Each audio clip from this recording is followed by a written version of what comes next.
Sangha with great virtues out of compassion for the sake of this assembly and all living beings.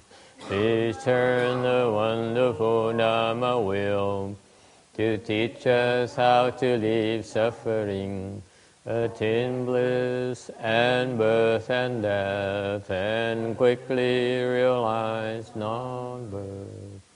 Cung thính đại đức tăng thịnh, vì thứ pháp hội cập nhật thiết chúng sanh. Tịnh chuyên diệu pháp luân giao đạo ngã môn, như há liêu sanh thoát tư lý khổ đạc lạc, tốt chứng vô sanh. Homage to the Blessed, Noble, and Perfectly Enlightened One. Namo Saranto Sichedoye Alahadi San Miao Samputo Sie.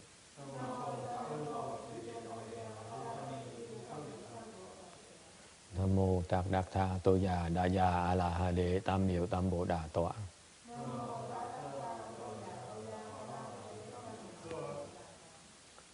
The unsurpassed, profound, subtle, and wonderful Dharma, 100,000 million aeons is difficult to encounter. Now that I've come to receive and hold it between my sight and hearing, I vow to fathom the thus come one true and actual meaning. Wu shang sheng sheng wei miao fa bai jie wan jie nan zao yu wo jin jie wen de shou zhi yan jie ru lai chen shi yi. All Buddhas and Bodhisattvas, Venerable Shenhua, Shamini, or good advisors, Amitabha. Chư Phật Bồ Tát, kính thưa Hòa Thượng Kiên Hóa, Sư Cô và quý vị trí thức A Di Đà Phật. Chư Phật Bồ Tát, Sư Phụ Sang Trần Shamini, quý vị sang chư sư Amitabha.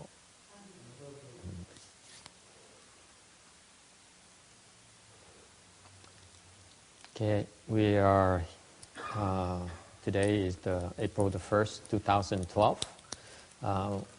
We are in California, Rosemead, California, lecturing on the Amitabha Sutra. We, towards the end of it, we are on slide 562 of the PowerPoint file. We're talking about the fact that this is a time of 5 turbidities. Bàn về cái thời ngũ trược ác thế, bàn về cái ngũ trược. So we mentioned the first 3 kinds of turbidities already: the kalpa turbidity, the view turbidity, and what else? The affliction turbidity. And now we're on to the 4th turbidity, which is living being turbidity. Mình giảng tiếp mấy cái trược, và 3 cái trược trước là kiếp, kiến và phiền não trược.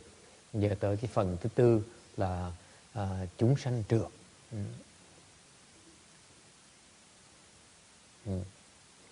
This stability has basic substance, the 3 conditions of a father and mother, and one's whole own karma. Cái chúng sanh trược là cái bẩn bổn thể của nó, basic bệnh trị, the basic substance, right? They are bổn thể nó là ba cái là gồm có 3 cái duyên của cha mẹ và cái nghiệp của chúng ta. Meaning that you become a living being because of the conditions of your connection with your own father and your own mother. Rồi chúng ta trở thành chúng sanh là tại vì chúng ta được sanh trưởng ra, thành ra nó có cái duyên với cha với mẹ chúng ta. Okay. Typically, we also are born into them because of our own karma to what is meant by own karma. Rồi chúng ta sinh ra với họ là tại vì có cái nghiệp riêng chúng ta. Nghiệp chúng ta là gì? It has something to do with them. Cái nghiệp là mình muốn làm gì với cha mẹ mình. You know that? The fact that you become someone's child is because you decided to go become someone's child, to do something in connection with them. Thành ra chẳng hạn mình thành con một cái cặp vợ chồng đó là tại vì chúng ta quyết định là chúng ta muốn tới đó để mà làm cái gì đó. Okay. In particular, usually you become a child because you want to go and put a claim against what they owe you. Like it or not. It's funny, isn't it, Randy? Randy laughs because that's what is happening to him right now, right?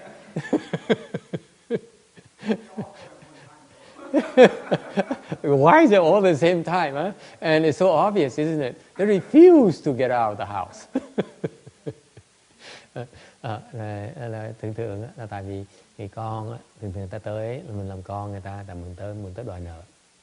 Thì có một người trong đại chúng làm nên cười khúc khích. Tại sao? Là có 3 người con đòi nợ cùng một lúc luôn.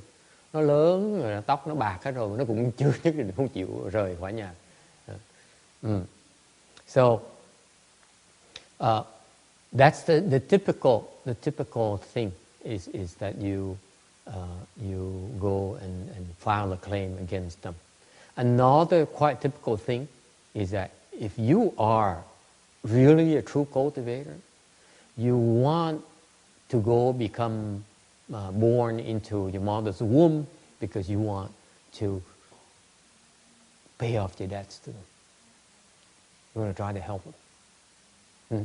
Rồi một lý do mà rất quan trọng đối với những người mà có căn cơ tu đó, những người tu hành đó, thì họ tới làm con cái một cái gia đình kia là tại vì họ muốn đền ơn lại cha mẹ, đền ơn lại tổ tiên. You want to pay off the debts to their parents, pay off the debts to their ancestors.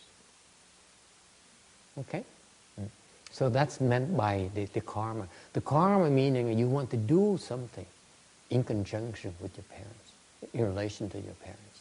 Còn cái nghiệp, cái bổn nghiệp, nghiệp của cá nhân, có nghĩa là mình muốn tới đó mà làm cái gì đó. Okay? For example, if many of you who eventually will be born to the Pure Land, chả như có những người quý vị mà sau này sẽ được vãng sanh về Tây Phương Cực Lạc. And then you go there and after a while, after a long time, về vãng sanh Tây Phương Cực Lạc một thời gian rất là lâu, you become enlightened. Quý vị sẽ giác ngộ. It takes a while. Trust me. Even after you get there, it takes quite a while. Sau khi quý vị tới Tây Phương Cực Lạc, cần rất là lâu mới giác ngộ được. You become enlightened. And then you sit there and you meditate. And one day Amitabha calls you and says, hey, remember your vow to save your parents, to save those people? Now is your chance. Go there and be reborn into them as their child. And now they're together. Go and save them. Rồi đang ngồi tu như vậy, nhiều khi ngài A Di Đà Phật gõ cửa. Nè, con có biết không? Cái người mà con muốn cứu đó, bây giờ cái duyên nó tới rồi, con tới đó mà đầu thai để mà cứu họ đi. Okay. And that's why you choose to come back to this higher world in order to help people.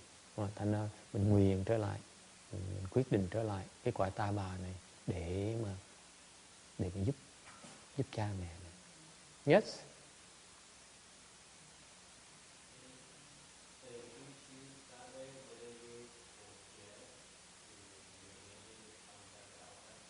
You forget?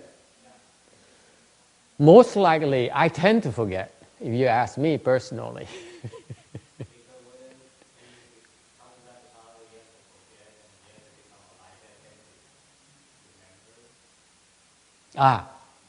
I see you mean. I tend to forget before I come back, and I tend to forget after I come back even. Những người mà tu hành á, tôi nói có một người tu hành á, người ta khôn, người ta trước khi mà họ trở về là cứu cha mẹ thì họ quên trở về. Mà khi mà trở về rồi còn quên lần thứ nhì nữa. Khi mà đầu thai rồi cũng quên nữa. Tại sao như vậy? Even though you forget, okay, the people will remind you. Tex is laughing now. Most likely, they will remind you. Huh?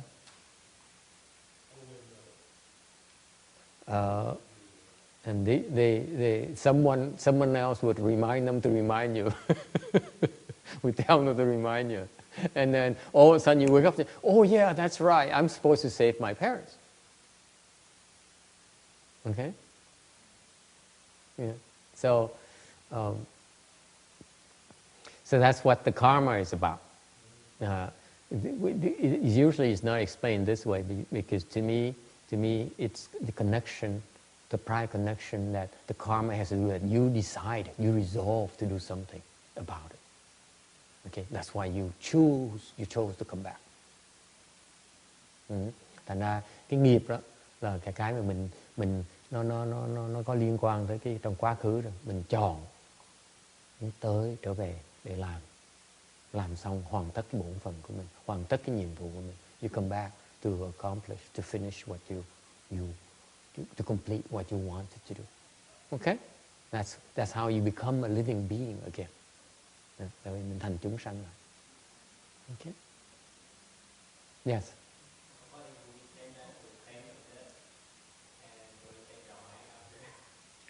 Yes, as a combination, that is also possible. Absolutely. Yeah. Okay. Nào, có thể đủ cái nguyên nhân những cái nguyên nhân khác nhau, nhưng đều nhưng cái người mà tu hành thì đừng có trở lại. Cái lý do chính mà người tu hành trở lại để mình giúp cha mẹ tổ tiên mình. So I'm telling you, my belief is that for most cultivators to come back here, the people who really understand about cultivation, they would come back to help the parents and the ancestors. Okay? All right. Yes? There'll be another factor that we might come back simply to reclaim the debt. Yes. Because there's some magic you manage to develop a little bit. You might start changing your mind. Typically, you come back as a child to claim your debts. Yes, absolutely. Yeah. Usually, you claim your debts against your mother. Yeah. Especially in the United States, where the father would leave, but then the mother has to hang on to you. It's a clear indication she owes you. Yeah. That's the way it is. Yeah. If the father wants to help, that means he still owes the kid. So that's the way it is. Okay. Thông thường thì mình làm con là tại mình muốn đòi nợ. Sự thật là vậy. Okay. And furthermore, it takes the unceasing turning in the wheel as a mark. Chúng sanh là sao? Chúng sanh trượt là mình cứ luân hồi trong cái lục đạo hoài, không ngừng, là cái tướng của chúng sanh. See, you will become a living being because you keep on revolving in the wheel constantly. That's the nature of living being. Chúng sanh đó là thoát ra không được cái vòng luân hồi. They cannot escape the revolving wheel. They cannot. They have no way of escaping. Okay. All right.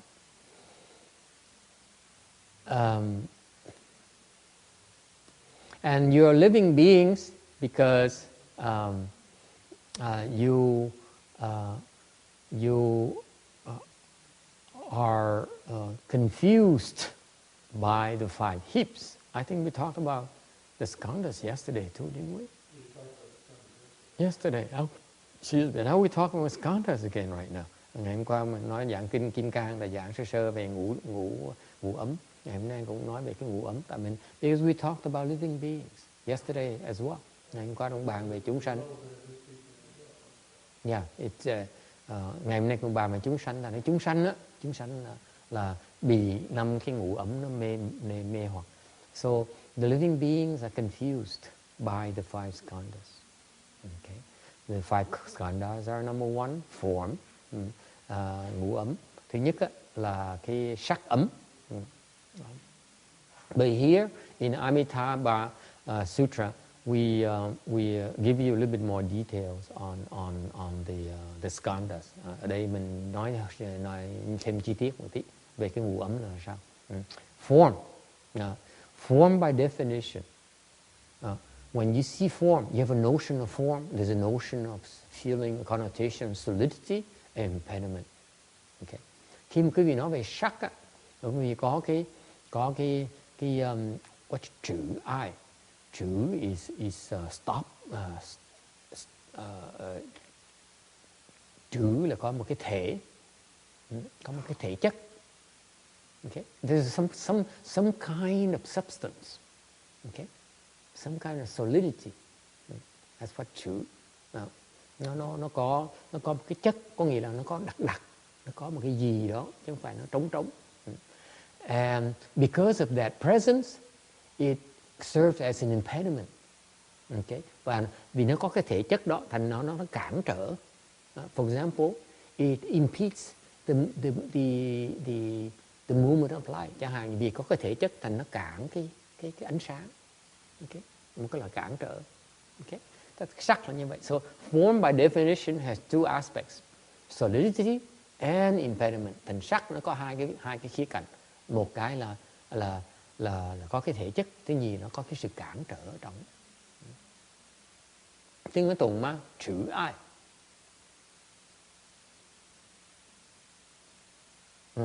Chữ là tỷ chữ the chữ, I think. Right?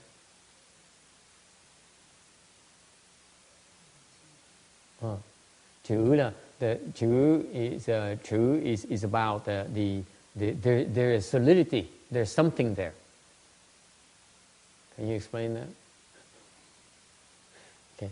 I is stopping. I is to impede.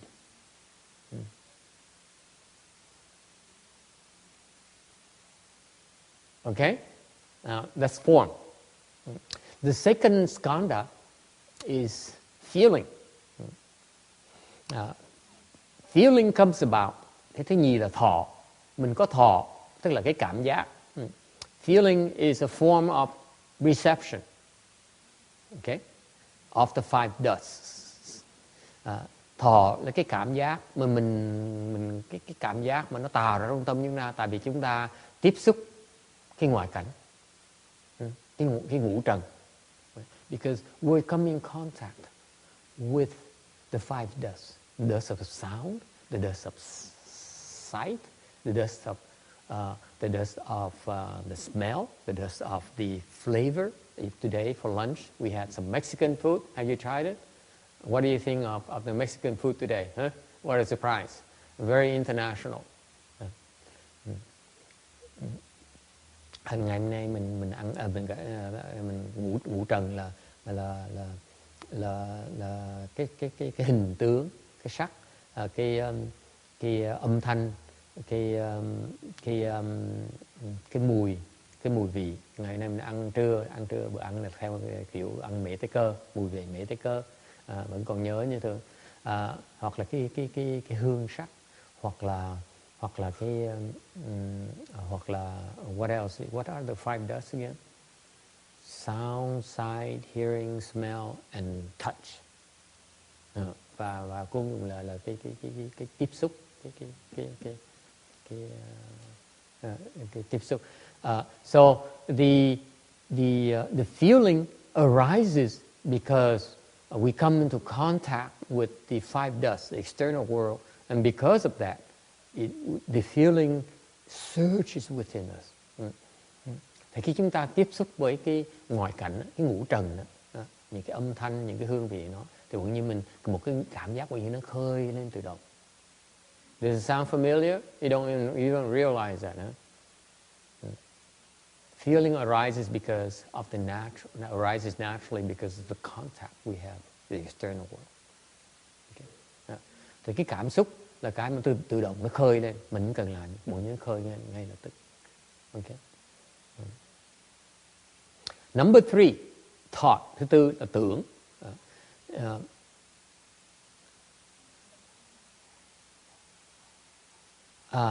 Tưởng has a connotation of grasping at the objects of the mind. Tưởng là mình chụp vào những cái mà cái tâm mình nó nghĩ tới. Okay? Any questions about this?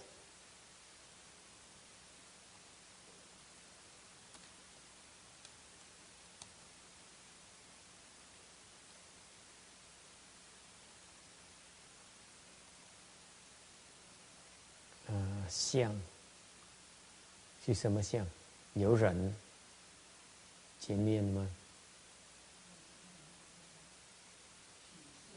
相是什么相？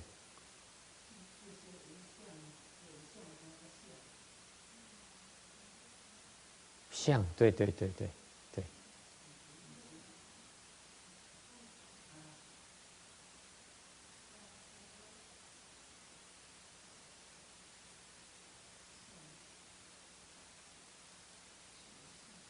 取向，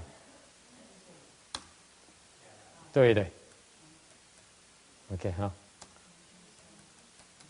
取向，这个意思啊。Okay, so the I'm checking with the Chinese here because the Chinese here is very precise. The Chinese the problem with the mind is that we grasp at images. Whatever we see, we attach them. Cái tưởng là một cái tư tưởng nó sinh ra tại vì cái căn bản của cái tư tưởng nó sinh ra tại vì mình chấp vào cái mình thấy, chấp vào cái tướng, chấp vào cái ngoại cảnh. Okay. 执着，对，执着那个相。Okay. And these are very important concepts. When you go to it, you have to realize why it's happening, why we have feelings. Nó quan trọng tại quý vị phải hiểu tại sao mình có cái tư tưởng, tại sao mình có cái cảm giác, tại sao mình có, tại sao mình có cái mình chấp vào cái sắc. This is very important because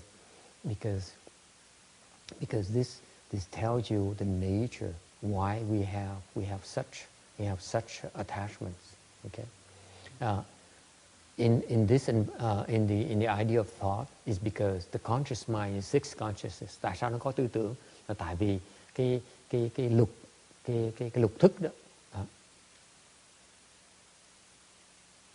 Lục thức đó. Wow. Yes. Yeah. Well, I'm glad you brought that up. You're talking about conscious mind. It's not a sixth consciousness. Which is in dispute the other day. Thomas was trying to say the eighth consciousness is included in that Skandas. And I thought that it wasn't. Until here you're saying it's the sixth consciousness. No, we're talking about something else. In fact.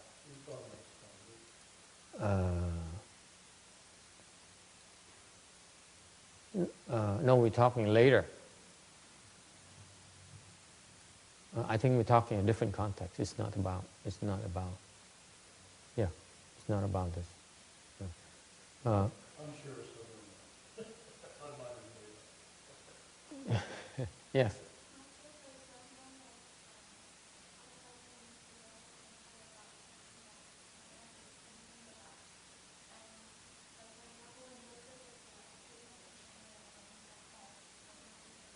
Mm-hmm. Right.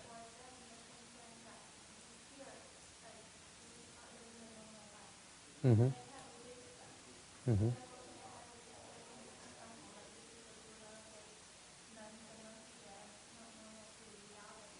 Mm-hmm.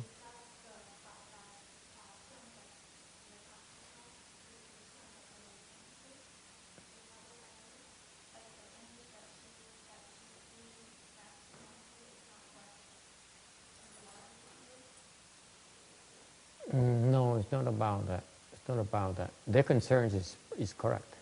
Because they're concerned about the fact that the environment is different, and therefore they're concerned that it might have a kind of influence on him that's not normal. For example, he sees us behaving differently, he sees us talking differently, and so on, and our priorities are different, so their concern is proper. Meaning because this is a separate world where it is not an ordinary world that people are used to. So the disadvantage is that he may not understand the real world. He may be disconnected from the real world. So that concern is right. Okay. However, you send him to school. That's his connection to the real world right there. Okay. You go to school. That's where you learn what the world values. Okay. And so the other thing that even though their concern is right, but they're also misguided in the sense that actually he sees another world where people are not simply we're not looking at marks here, at xiang, at the images, but we are also talking about frame of mind. Okay? The advantage of our world is that our frame of mind is the frame of mind of kindness, of compassion, of goodness. We value morality, we value virtues. Whereas the outside world, they value, what do you value out there? Profits. You value superiority. You value intellectuality. You value winning. You don't like losing. You value greed. Okay? Okay? So that is bad influence. If you ask us, it's a bad influence. Okay? It's abnormal for us Buddhists. Okay? There is nothing great about it. It's okay to live a normal life, normal, ordinary life there. But there's no reason to be so greedy. There's no reason why you're so greedy. Okay? Let me translate into Vietnamese so that they can follow this. Okay, this is an important thing. Cái câu hỏi á, là cô hỏi là cô có cô là người ở trong chùa, có đứa con bé con trai nó ở trong chùa thì mẹ với bà bác của cô đó ta lo lắng tại sao ở trong chùa như vậy, sợ đứa con trai nó bị ảnh hưởng không có tốt. Thì tôi nói nó có liên hệ gì với cái tượng trong này? Tôi nói nó không có liên hệ gì. Để nói về bàn như vậy, tôi xin đề cập ra hai cái vấn đề như vậy. Là thứ nhất á, là họ nói nếu mình ở trong cái môi trường chùa như vậy, cái chùa là môi trường nó khác thường, nó không phải cái cuộc sống đây, chẳng hạn như đây họ ăn mặc khác, họ cái đầu tóc giữ tóc tai nó khác, thành ra có một cái tướng mà nó khác đời. Okay. Nhưng đều thành nó có thể có những ảnh hưởng nó khác thường. Nhưng ngược lại thằng bé này mỗi ngày nó tới trường học nó học, nó ra trường nó học thì nó vào trường học thì nó gặp lại một cái thế giới thông thường, thành nó không bị gián đoạn, nó vẫn còn cái sự liên hệ với cái thế giới ngoài như thường. Ok, rồi giờ ở trong chùa là một thế giới khác. Đó là một cái chuyện rất rõ ràng. Thành ra nếu mà lo về thằng nhỏ này nó sống trong cái môi trường như vậy, nó mất cái sự liên hệ với thực tế, cuộc sống thực tế, thì cái chuyện đó nó không thể có được. Chuyện thứ nhất. Cái phương diện thứ nhì mà họ khuyên rằng là cái môi trường của chùa là một cái môi trường nó đặc biệt lắm. Nó đặc biệt ở chỗ là cái môi trường chùa là cái môi trường mà mặc dù có những người mà nó hơi khác thường một tí, có những người hơi cực đoan tí, có những người có một trong chùa có một vài sư cô nó hơi cực đoan một tí, tại đó chuyện khác thường. Đều trong cái môi trường chính của chùa là cái môi trường của đạo đức, cái môi trường của cái từ bi hỷ xả. Thành cái đứa con nít nó sống trong môi trường như vậy đó, nó có một ảnh hưởng rất là tốt về tâm linh mà cái môi trường ngoài nó không có.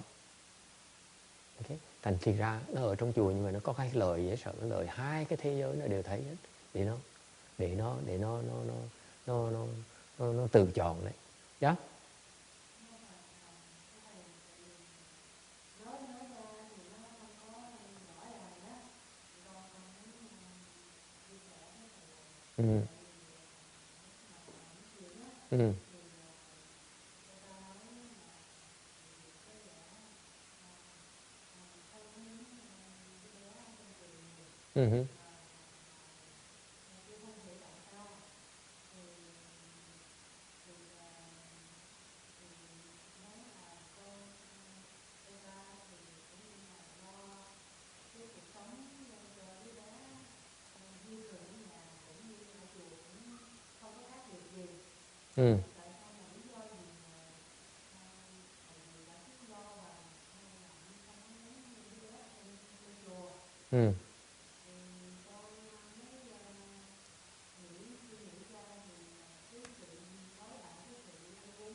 The thing I'm pointing out to you is that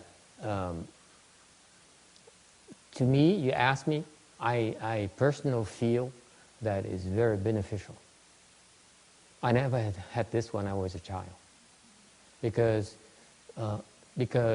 let me tell you, the way that I grew up out there is that I grew up based on greed, based on self-indulgence. Tại vì tôi nói cái gì là lúc mà tôi sống, lúc mà tôi trưởng thành, lúc còn trẻ đó, sống ở trời ngoài kia, thì tôi sống trong một cái môi trường mà chúng tôi được khuyến khích là tham lam là tốt. Chúng tôi được khuyến khích đó, cái từ thỏa mãn cái dục tính mình là chuyện thông thường. Okay, this is what the environment I grew up in. I went after education. I went after skills. It's okay, perfectly okay to make a lot of money and indulge yourself. That's what life is about. Am I correct? Đó. Thành ra một cuộc sống thực tế của người thường đó, mà sanh trưởng lên đó, không phải riêng tôi hỏi như vậy, tại tôi hỏi những người khác mà sống ở xứ này cũng vậy. Tại tôi sanh trưởng lên người bên Việt Nam rồi qua Mỹ ở thời gian tôi thấy nó chả thiệt ra nó cả khác như nhiều. Cái văn hóa người văn minh của thời đại văn minh này là như vậy, là khuyến khích cái sự tham lam, cái sự thỏa mãn cái dục tính của mình. Okay. And in particular, what I find to be rather disturbing. If you ask me right now, now I have become a left form person. Bây giờ tôi đã thành người xuất gia rồi. Tôi thấy một cái chuyện mà tôi thấy rất khó chịu. Is that people are obsessed with benefits. Regular people are so obsessed with benefits. Cái người tài gia đó rất đam mê về cái lợi, cầu lợi. Am I correct? There's a culture of seeking benefits, seeking advantages. Cái cuộc sống thế tục là cuộc sống đi cầu cái lợi. Có đúng như vậy không? If it's not beneficial to you, you're not going to do it. Không lợi cho mình không làm. Right? Whereas, let me tell you where I'm coming from. Now I become a left-home person. It's perfectly not beneficial to me. I'm still willing to do it. I'm still prepared to do it. I'm still prepared to take a loss. Những người xuất gia chúng tôi, cái tư tưởng chúng tôi là khác biệt ngược lại. Là chúng tôi, nếu mà nên làm, là sẵn sàng chịu lỗ lã mà làm. It's never about seeking benefits for our lifestyle. Cái cuộc sống chúng tôi không phải để cầu cái lợi. I finally understood that. And yes. But isn't the road to enlightenment the benefit is, but the loss is the benefit? Yes, that's our little dirty secret. It's our little dirty secret. Yes, it's true. When you're prepared to take a loss that way, then you gain great benefits. Tremendous benefits. The kind of benefits that are without outflows. The benefit you get from your material gains are with outflows. And sometimes there are losses, really not real benefits. So different kinds of benefits. Okay? Ông này ông chọt tôi, ông nói là không phải, thiệt ra là khi mà thầy mà làm chuyện lỗ lã như vậy thì thầy rất lợi. Tôi nói là cái bí mật của chúng tôi là vậy. Thiệt sự khi chúng tôi chịu lỗ như vậy là cái lợi ích nó lớn lao không thể tưởng. Tại sao? Tại khi quý vị người tài giá mà được lời đó là cái lời mà hữu lậu. Còn cái lời chúng tôi á, mà khi như chịu lỗ lã là cái lời của vô lậu. Nó quý báu hơn nhiều. Okay? The benefit without outflows is what will make you, bring you to enlightenment. Cái lời mà vô lậu đó, nó sẽ giúp quý vị đắc giác ngộ. Cái lời hữu lậu sẽ giúp quý vị lọt trong vòng luân hồi. Whereas the benefits without flows will keep you in the wheel. Is it clear? So, explain that the routine. The kid has a chance to see that. Hopefully one day he sees that. Okay? He goes to school, he learns how to generate advantages and benefits. Thằng đứa con nít đó, nó sống trong chùa, nó có cái lời, nó vào trường học, nó được dạy làm sao làm lời. Nó về lại chùa, nó dạy cuộc sống đạo đức, cuộc sống linh thiêng. Now he goes back to the temple, he sees hopefully virtuous people. Okay? And that to me is more balanced. I wish I had that I was younger. Nhà đối với tôi như vậy là có sự thăng bằng hơn. Tại lúc mà tôi trẻ, tôi phải chỉ được như vậy, I'll be a lot happier. I'll be a lot less unhappy. Let me put it that way. Because I look back on the first 40 years of my life, 39 years of my life as a lay person, I was not a happy dude. Not at all. No reference points. Because what's so great about being greedy, about self-indulgence? Okay? It leaves an unpleasant aftertaste. To me personally, I never really liked it. Just one second, let me translate in Vietnamese. Thành ra đối với tôi, nó có cái lời lớn lao, tại vì đối với tôi, cuộc sống mà chỉ đam mê cái cầu danh cầu lợi không thì nó cuối cùng nó chả có gì mà hay ho hết. Mà thiệt ra mà nó có nhiều cái cay đắng, có nhiều cái ngầm ngùi mình diễn tả không nổi. Cuộc sống. Từ từ. Now I have two questions. Excuse me. I have two questions. Yes, first. Yes, Jimmy. Which Vicky? I have a lot of Vickies. Okay. One is regarding the current topic, and one is the previous one. Yes. The current topic is asking, what about us who are not left-home people? Will we also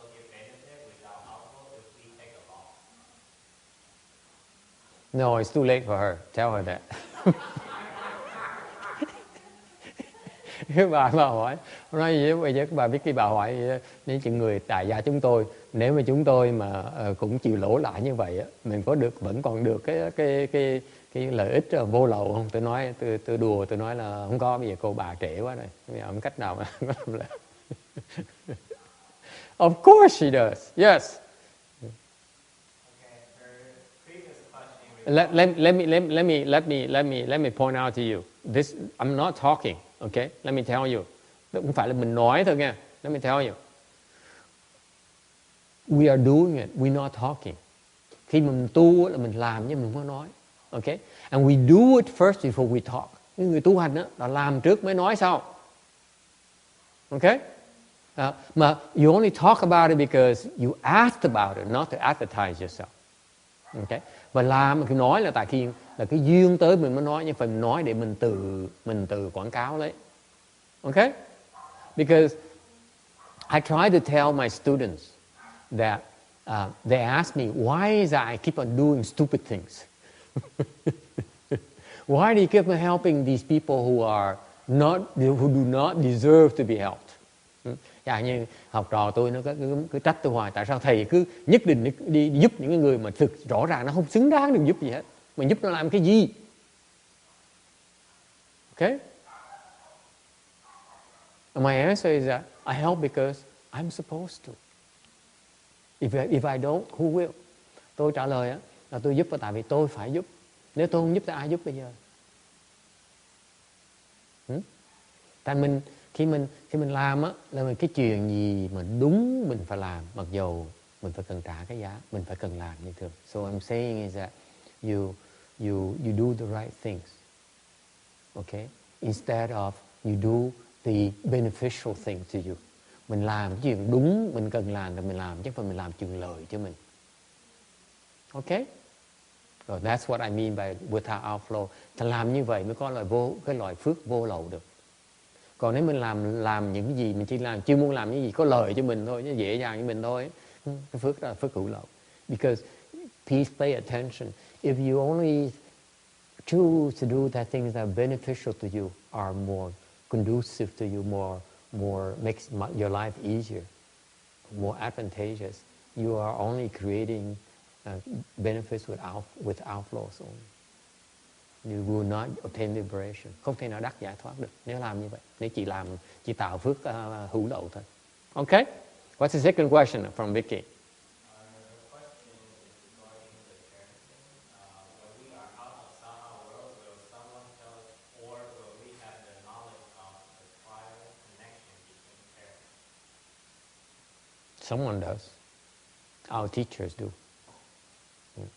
Câu hỏi là nếu mình ra khỏi cái cõi ta bà này rồi thì sao mình nhớ được cái duyên trước hay sau?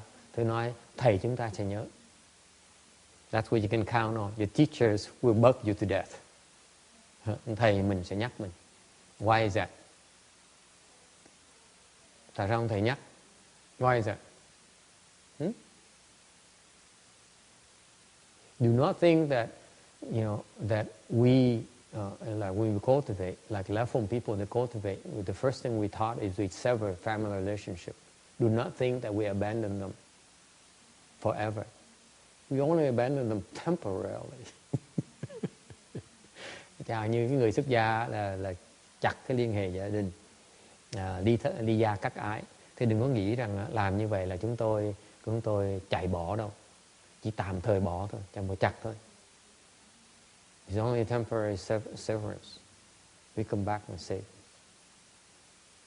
We live the home life so that we cultivate quicker and so that we can acquire skills quicker so that we can really come back and help them. Really help them. Okay? Là người xuất gia là tại vì tạm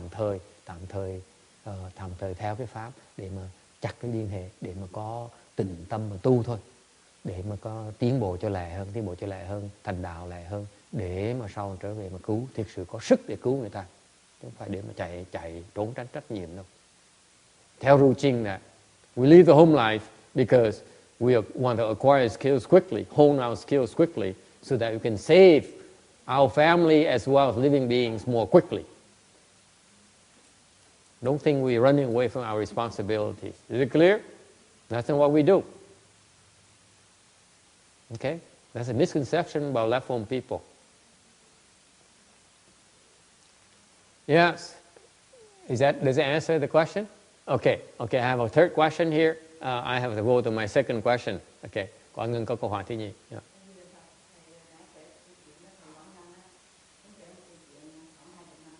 Mm-hmm.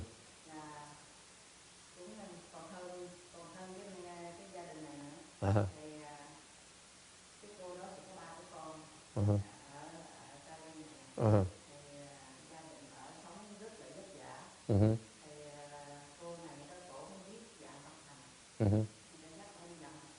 Mm-hmm.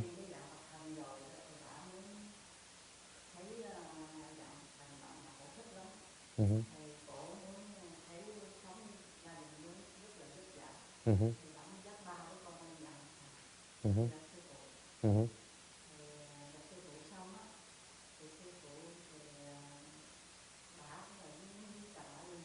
Mm-hmm.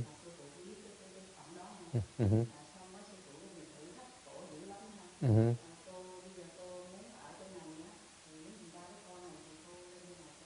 Mm-hmm. Mm-hmm. Mm-hmm.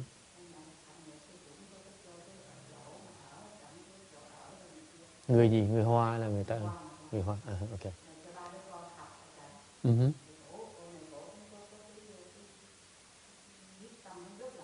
Mm-hmm. Mm-hmm. Mm.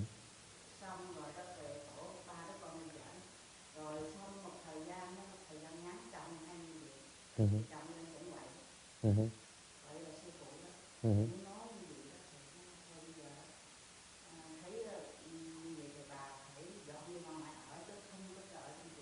Sư phụ nói như vậy. Mm-hmm.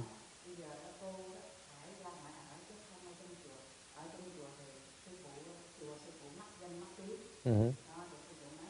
Mm-hmm. Mm-hmm. Mm-hmm. Mm-hmm. Mm. Mm-hmm. Mm-hmm.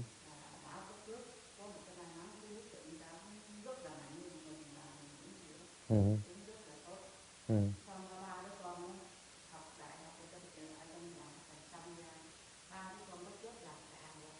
Mm-hmm. Mm. Mm. Mm.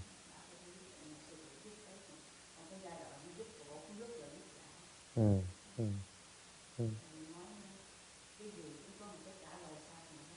Mm.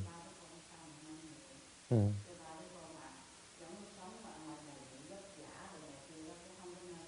Mm. Mm. Mm. Well, she says Gujin has a related story. There used to be a Chinese mother with three young children who were not doing well financially. And the mother was divorced from the husband. And she knew about, she went to the CTB and she liked it. And so she asked Master Hsuan Hua if she could move up there to stay within the CTTB. So Master Hsuan Hua gave her a lot of tests. And then finally he said, if you really are sincere, I will allow you to come here, bring your children and live here. So she moved up there and she got a place to stay. And she sent her three children to the boys and con trai là con gái? Two boys and one girl. So they have a boys' school and a girls' school up there, up to high school, to the 12th grade. So the three children went to school there. Okay, and so they stayed there, and she worked at the CTTB, and the children went to school there, within the CTTB. Okay. And so this is even more extreme than the other case where they go outside to the real school. I mean, this is a school within the CTTB. And then the divorced husband heard about that. He came to the CTTB and caused a lot of grief. So Master Shenhua said, in this case here, you have to move out because otherwise you cause a lot of problems to the temple. You give us a bad reputation. Okay. So she moved outside the CTTP temple grounds, rented a house, and still sent her children to the CTTB schools. And she herself would still go to the CTTB to do volunteer work. And so they stayed in the school, graduated from high school, they went to college, and then they all three got good jobs after graduating from college.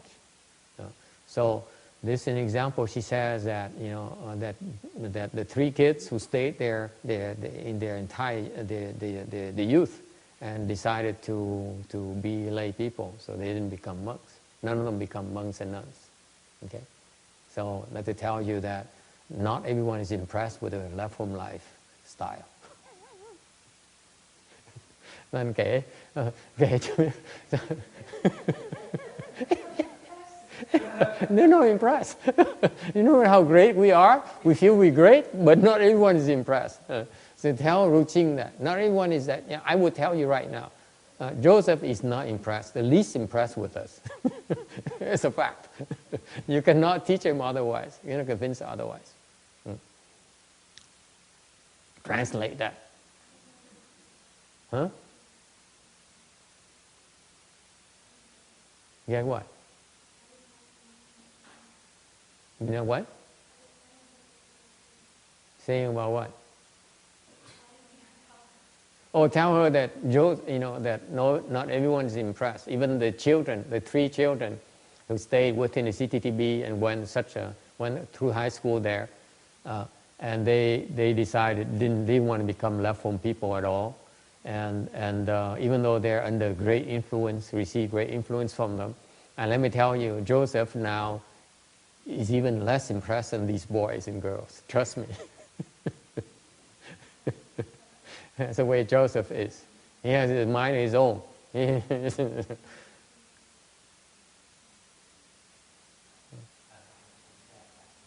Huh? It's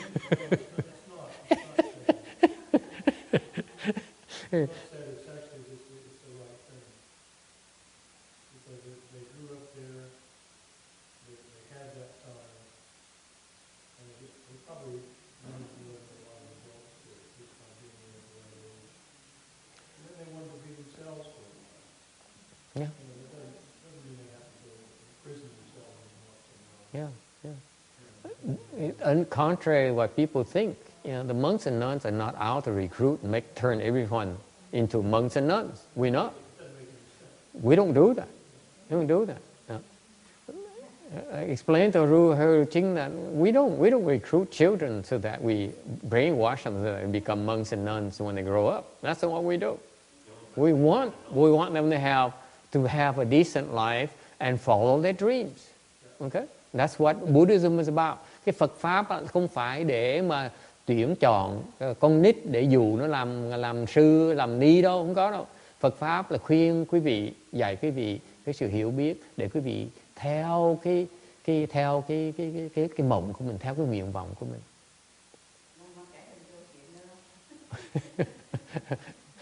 Okay, so we have 3 questions. Okay, so that's a fifth question. Yes, John. In the case that when we come here to our parents, we have an affinity with them to be born from our mother and father. Right. How are our brothers and sisters? Do we have affinity to them if we have siblings? Yes, we do have.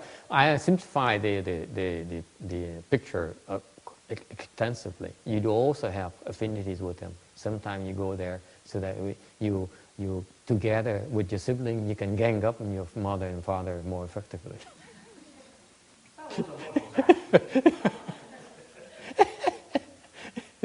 That's what happened to Randy. But yes, of course, you have affinities with. Sometimes you have you come along because you want to generate stronger bonding with your siblings. Okay, so that in the future you can you can have a chance to help them as well. Cái nói về anh em là sao? Nói anh em là thì anh em có anh em thì mình hội đồng cha mẹ dễ hơn tí nữa, hoặc là thì thực thật là anh em là mình tới mình có cái tình nghĩa anh em mà để mà mình tạo cái duyên càng ngày nó càng mạnh để sau này mình giúp họ dễ dàng hơn. Okay. Yeah.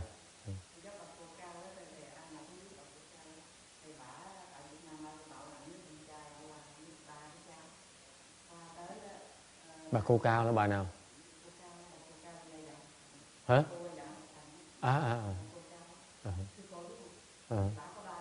Người Việt Nam mà.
Để sung sướng, nó tìm cái sung sướng đầy đủ. Không dài đâu, đâu có dễ chứ.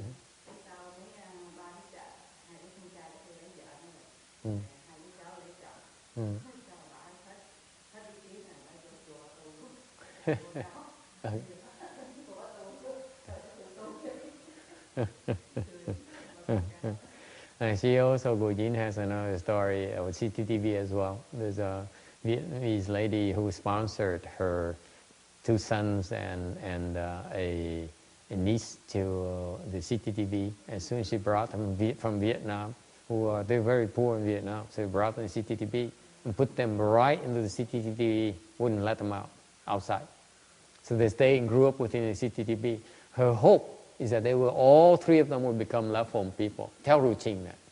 Scare her a little bit. Tiếng Tùng hả? Tiếng Tùng.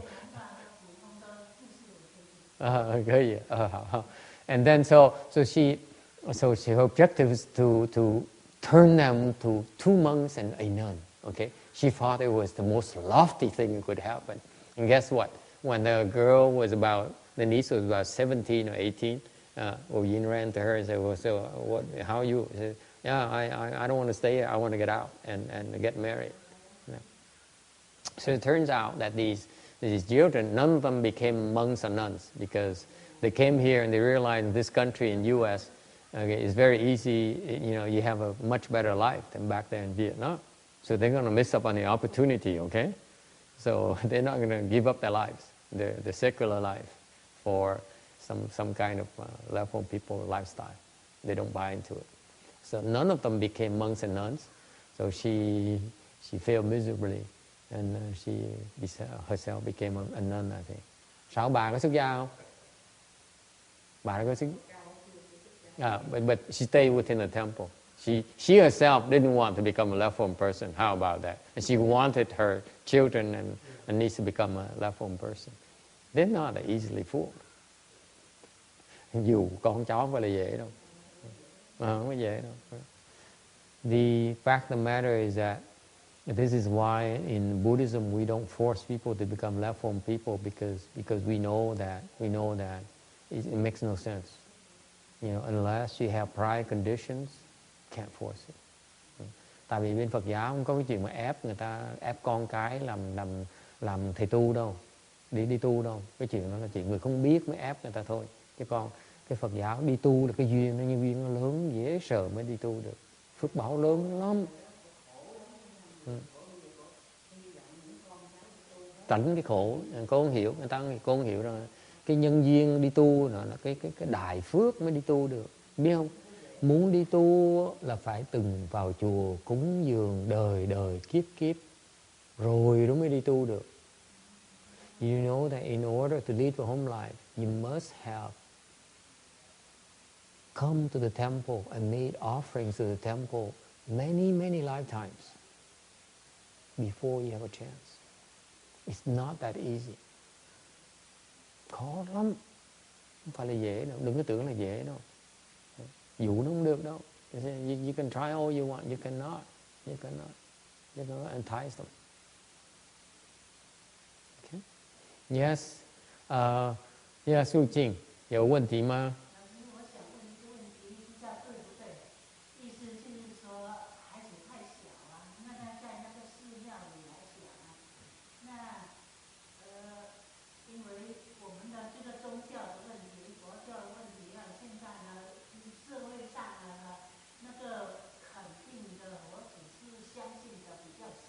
那不被那个社会上的人的那个承认。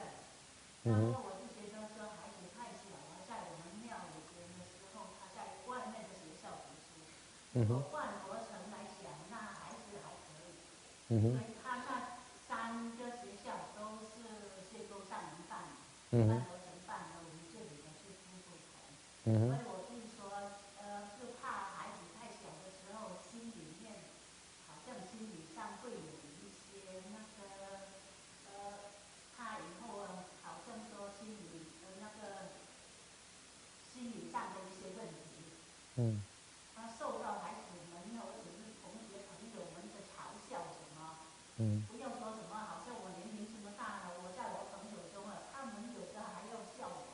所以我就觉得说孩子这样子的时候会那个心理上会不会受到那个伤害，会影响到他长大什么他心理的问题，我就在担心这个问题。He says that what about children? The children who go to schools in CTTB is okay because it's founded by Master Hsuan Hua, so that's not a problem. But Buddhism is not well received in this country, and so what if the other children make fun of him at the schools? Make fun of him. This boy who goes to the regular school outside. What if the other children make fun of him because they said you stay in a Buddhist temple, and wouldn't that have adverse impact on the children? Yes. Yeah.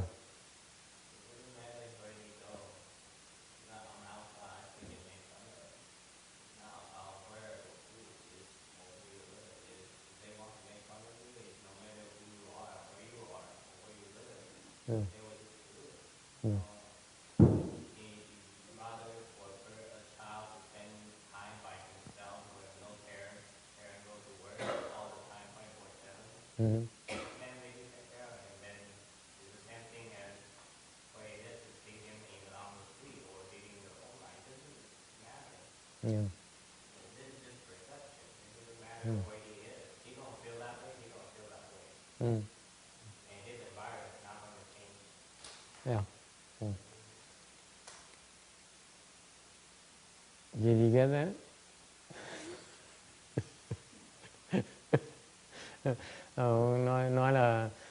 nói là con cái ở trong chùa Phật còn được, tại vì chùa nó tốt, ngài Tiến Hóa làm tạo ra thành nó ảnh hưởng nó tốt.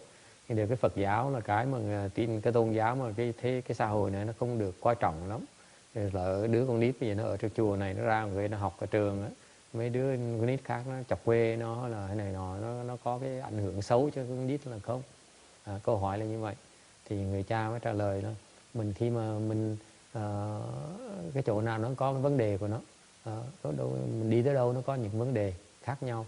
Chẳng hạn như nếu mà bất cứ hoàn cảnh nào nó có cái vấn đề nó, chẳng hạn như nếu như ở ngoài thế đời, người đời đó, người thế gian, người cái đời sống thường tục đó, thì chẳng hạn như họ chỉ lo, cha mẹ bây giờ chỉ lo đi làm tiền thôi, chỉ lo danh lời thôi, thì đứa con nít nó đâu có cái sự hướng dẫn của cha mẹ đâu, thành ra cũng chả có gì mà lời hết.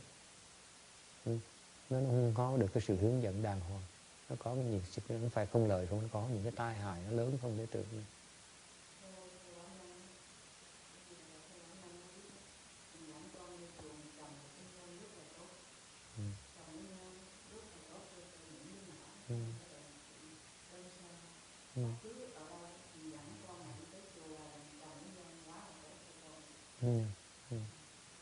And she says, Gu Yin says, from her perspective, to bring your children to the temple is you helping your children plan tremendous blessings. Yes. Next question. Yes.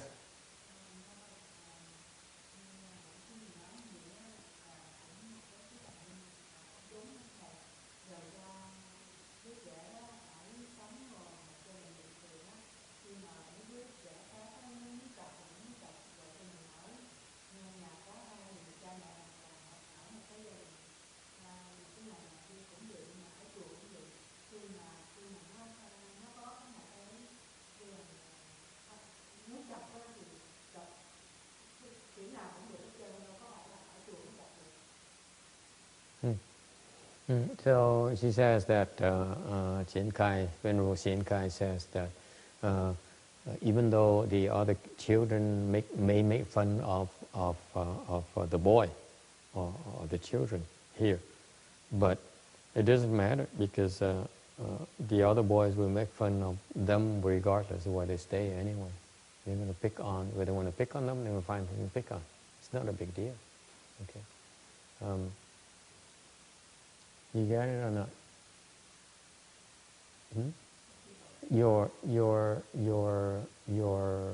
Your concern is unfounded.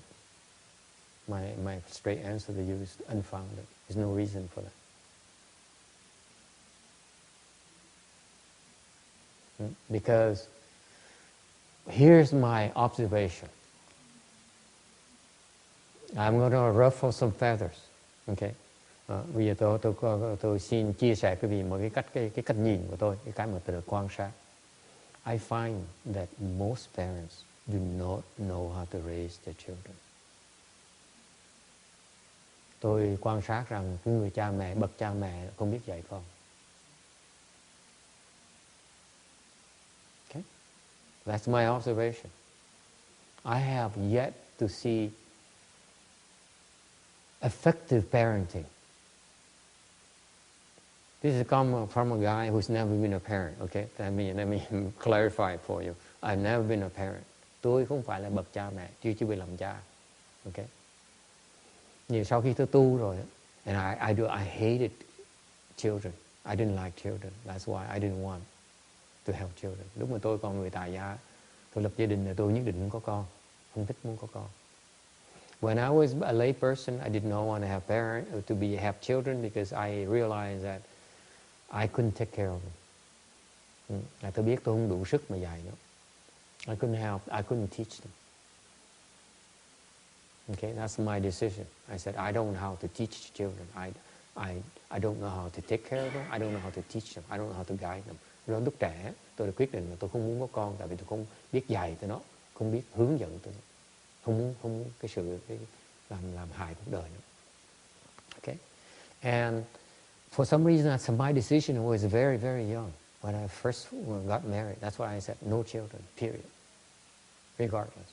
And after I became a left-form person, I look back, I look at all the other parents. I realized that I was right. Parents do not know how to teach their children, do not know how to guide their children. Sự thật là tôi khi mà sau tôi làm người xuất gia rồi, tôi quan sát lại, tôi bắt đầu dạy rồi, tôi thấy quan sát lại những cái người bậc cha mẹ, tôi biết là họ không biết dạy con. Tôi quyết định như vậy. They don't know how to teach their children. That's my decision. Okay? Because you tell me, folks, where do you go to learn how to be a good parent? Tôi hỏi quý vị, we're not talking theory here. I'm asking you for facts. If you want to be good parents, you want to be a good dentist, this is school where you go to go very good schools to become very good at dentistry. Tell me where school where you can go to learn how to be good parents. Quý vị biết không? Quý vị muốn thành một người bác sĩ giỏi đó, có những cái trường dạy y khoa để quý vị đến học làm y khoa. Muốn kỹ sư làm kỹ sư giỏi, có trường để dạy làm kỹ sư, huấn luyện quý vị làm kỹ sư giỏi. Tôi hỏi quý vị, trong xã hội này có chỗ nào để có thể quý vị tới học làm cách cha mẹ đi? Chỗ nào? You tell me. Where can you go to learn now?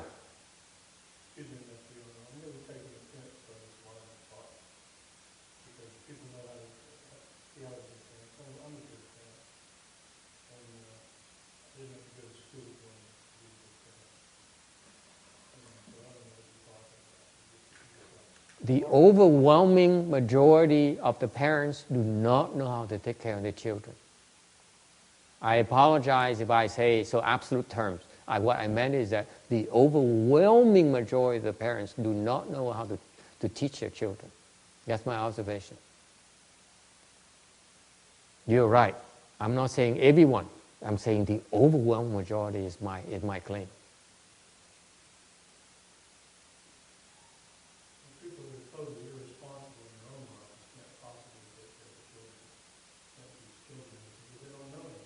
That's right. They only care about themselves. They can't handle it. I couldn't handle it myself. How could I teach children? I wouldn't say a lot. You're exaggerating now. You don't know. You don't know what you're talking about. I assure you that not a lot of people. Very few people know how to do parenting. Case in point, that whatever the lady who wrote the Tiger Mom or whatever, that Yale law professor is, okay? To me, she's an awful mother. Okay? She's an awful mother. And the father is an awful father. The Jewish professor, husband of hers, is an awful father. Clear to me, I find the parenting methodologies horrible.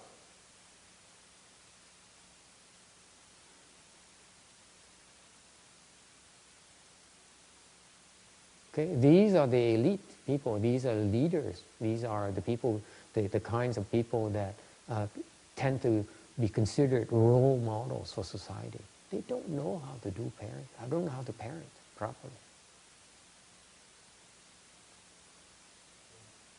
And that's why there's no role model. There's no school. That's the problem I have.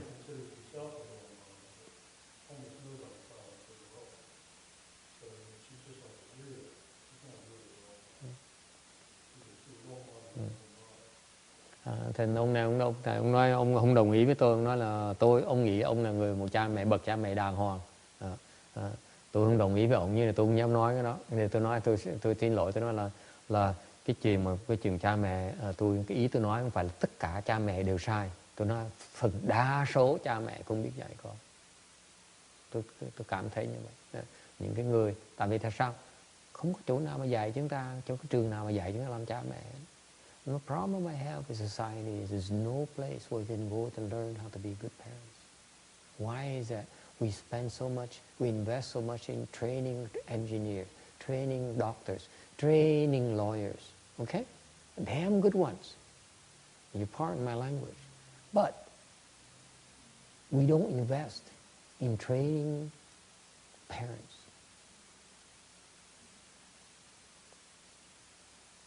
Okay, that's my problem with society. Okay, I have another question. Có thắc mắc. We've been discussing parenting for over an hour now, and it seems to be a topic which is very close to people's heart. Mình bàn cái chuyện cha mẹ mà cãi đuôi cãi tới hơn một tiếng đồng hồ.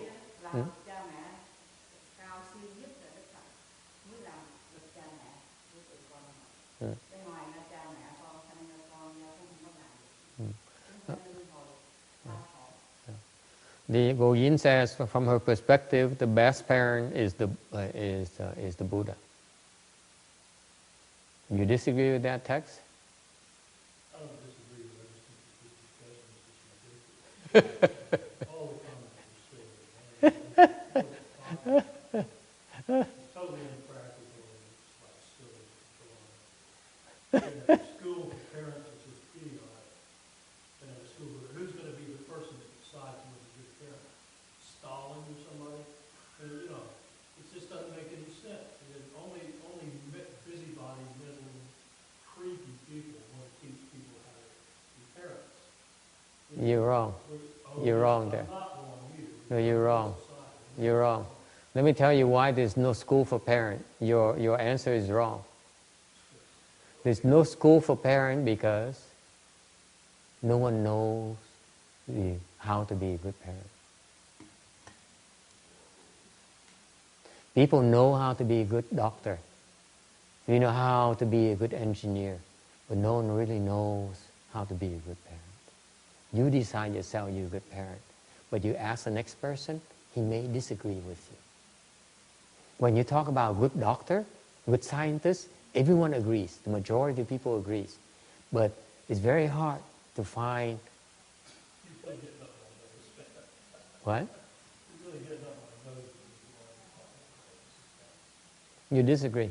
Okay. I disagree with you if you get brought up.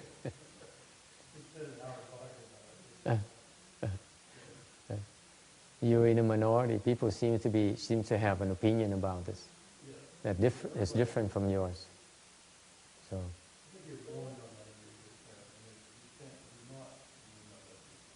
I think most people would disagree with you.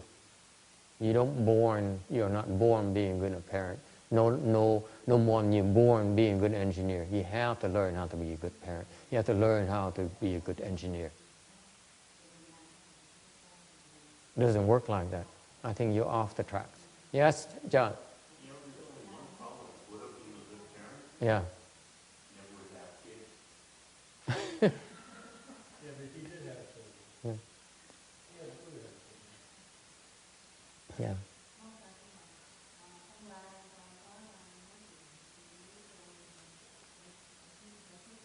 Yeah.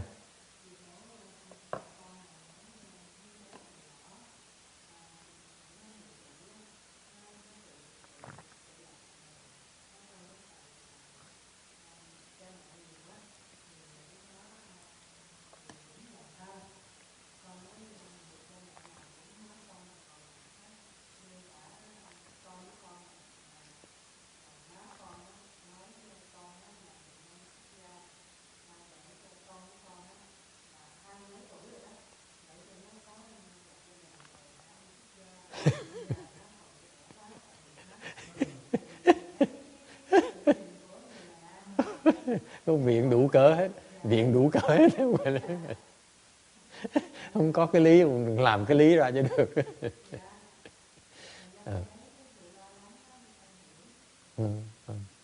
Tại họ kiếm viện cớ để mà họ để trì hoãn là thôi. Mình hiểu cái chuyện đó. Nói gì nói họ viện cái cớ khác. Tại họ đã chống rồi, họ chống rồi. Mình hiểu cái chuyện đó.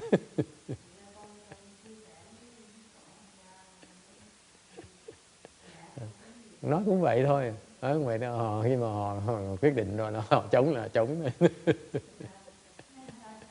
Không có lý gì hết á. Hoàn toàn không có lý gì hết á.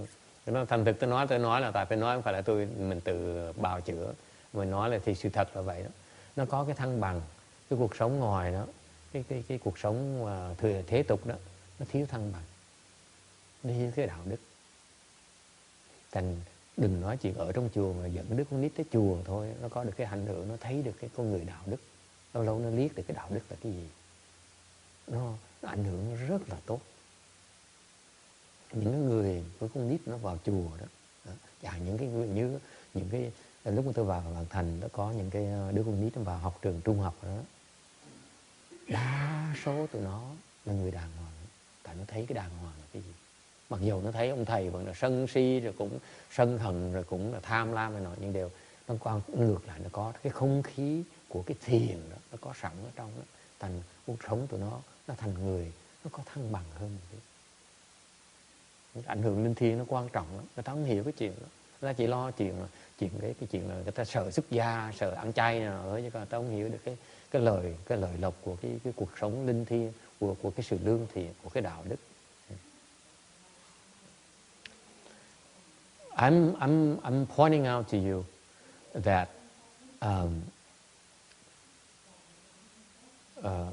it's more relevant than you think, because what we're talking about, what they bring, their concern, the point right now that they're raising is that they're concerned about the influence on the kids. Okay? That's why you keep on talking about it. Cái chuyện nó quan trọng tại vì đang nói về cái ảnh hưởng của đứa con nít. Mình đang nói về cái ảnh hưởng, cái môi trường nó ảnh hưởng đứa con nít. The environment affects the kids. Okay? The environment can exert a bad or good influence on kids. Okay? And what I'm saying is that the secular world environment is full of greed, hatred, and stupidity. In the temple environment, yes, we are still greedy. Yes, we are still angry. Yes, we're still stupid. But we're trying to learn about morality, about goodness. And even though we are not successful in our craft yet, but the emphasis in this spiritual environment is the emphasis on goodness, on compassion. And to me, it's very good influence on the kids. It's not about turning them into left-wing people. Not at all. Okay? Yes. The course is a good influence. Just don't expect them to become left-wing people. Expect? Are you kidding me? I do not want Joseph to become a monk, let me tell you. It's a very good influence on them. Don't expect them to stick to it for their whole life. But the influence is always there. There's no reason. But they won't necessarily be active. What people don't seem to appreciate that I wish I had when I was younger is reference points. It's not until I saw Master Shin Hoa and I said, wow, that's a good man. I never saw a good man before. Can I put it that way? A real good man before? I didn't see anyone like that. I said, wow, what a role model. I want to be like him. That's a role model for me. Okay. Quý vị biết không? Cái mà tôi lúc mà tôi sống trước khi mà tôi gặp Phật pháp với Ngài Thiên Hóa, tôi có cái ao ước gì, một cái khao khát mà tôi không hiểu là cái khao khát cái gì. Mà khi mà gặp Ngài Thiên Hóa tôi mới nhớ sực ra, thấy cái người này người tốt. Cái người tốt. Cả đời tôi chưa bao giờ gặp một người tốt. Chưa bao giờ một người tốt. Let me tell you, before I met Master Shin Hoa, I have yet to see a real good man. To the core. I saw a man who was good to the core. It's incredible. It's an eye-opening experience for me. Gặp ông một cái là mê là sao? Tại người này hay quá, người tốt quá. Thành cái ảnh hưởng nó tốt dễ sợ lắm. Okay. Mình có được gặp những cái hạng người như vậy mình mới mở mắt mình ra, mở cái nhãn quan mình ra để mình hiểu cái thế giới nó ra sao. Okay. Chứ không phải mình gặp trước giờ tôi gặp toàn người tham sân si không, người toàn là ngạo mạn, người toàn tham lam, người là toàn là người nghĩ là mình là vua, người là chúa, nghĩa là nghĩ mình là hay hơn người ta, mà nó dốt đặc, gớm, có gì hay đó.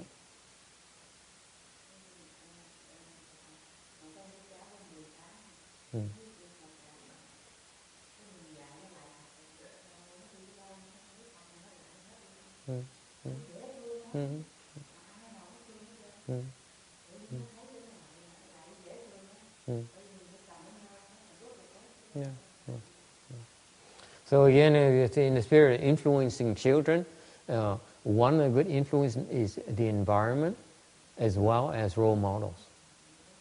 Okay? Because the environment is there, the environment is invisible, it's spiritual, and the role model is you have to have the love blessing to be able to encounter a real good role model. That's the way it is.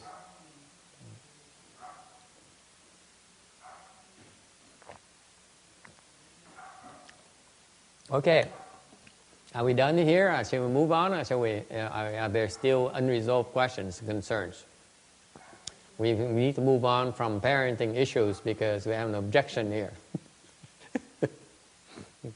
That I don't know what I'm talking about since I've never been a parent before. And it's not totally unfounded. Người ta thì thầy chưa bao giờ làm cha mà sao thầy dám nói về cái chuyện cha mẹ. Okay, moving on. We were talking about the thought. You have thoughts because we grasp at images. Cái tư tưởng nó sinh ra là tại vì mình chụp và cái mình thấy. Okay, and that's because the sixth consciousness, it likes to process and calculate, and it thinks about the dharmas. Tại vì cái lục thức của chúng ta đó, nó thích suy nghĩ, nó thích tính toán và nó thích suy nghĩ về những cái pháp, thích suy nghĩ. Okay? Any questions about thought? It's important for you to realize that when we talk about thoughts, we find ourselves thinking continually. It's a form of confusion. That's a skanda. That's a thought skanda in action right there. It's a form of confusion, like it or not. Lý do mình nhắc về cái tưởng là tại vì đa số chúng ta là cứ suy nghĩ liên miên. Cái suy nghĩ liên miên đó là cái chứng minh rằng là chúng ta bị cái tưởng ấm đó, nó làm mê hoặc. Yeah. Cái tưởng đó là cái óc suy nghĩ mình đó. Cái tưởng là cái tưởng ấm này là một cái bằng cớ rằng cái óc suy nghĩ của chúng ta đó là một cái trạng thái đang bị mê hoặc. Dễ sợ không? Đức Phật mới dám giảng như vậy thôi, không ai dám giảng như vậy hết. Mình đang nghĩ liên miên, mình đang bị mê hoặc mà mình không biết, mình tưởng là hay. In other words, only the Buddha dares tell us that if you're thinking continually like you are right now, it's a form of confusion.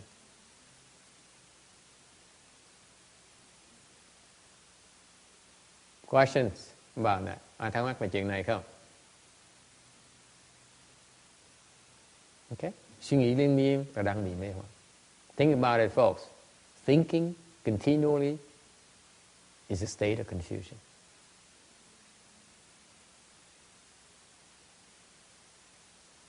Liu Jing, you don't look happy. What are you thinking about? Dọc bà này, bà cái tướng bà có vẻ không có phục. Bà đang suy nghĩ chuyện gì vậy? Okay.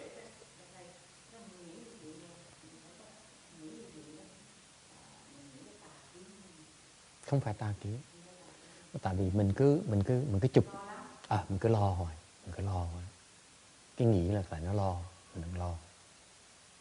Đa số mình suy nghĩ là mình đang lo lắng, mình đang ưu tư.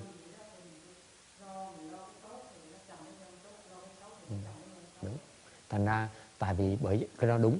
She says her question is that this thinking means that you're thinking about deviant thoughts. No, it said nothing about deviancy. It's about the fact we're thinking.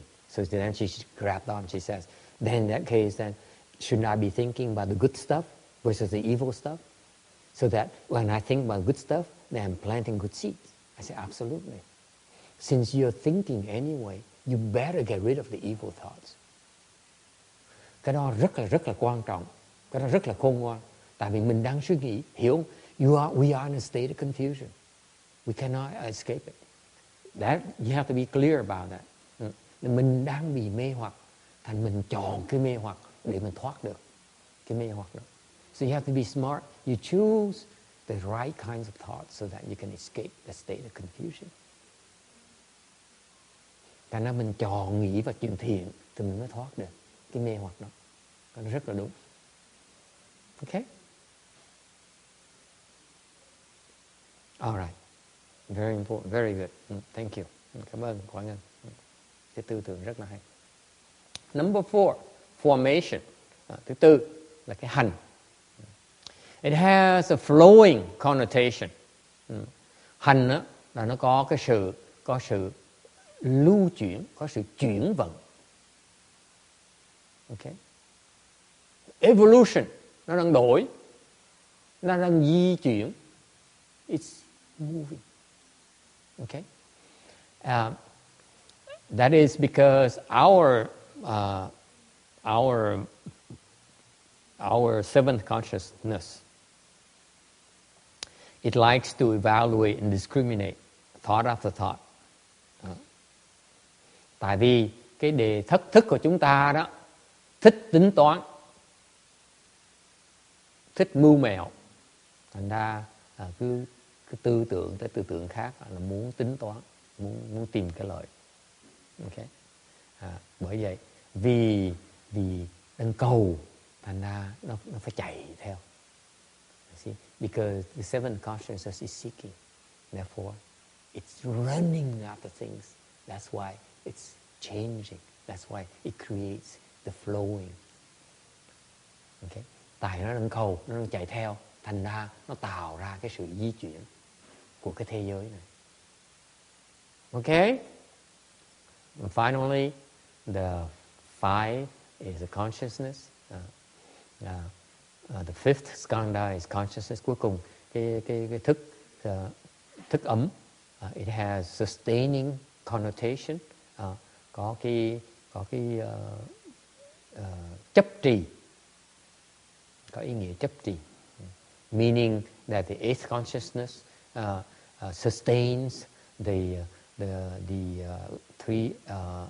three elements of life, of our living being's life, of the breath, warmth, and the life itself.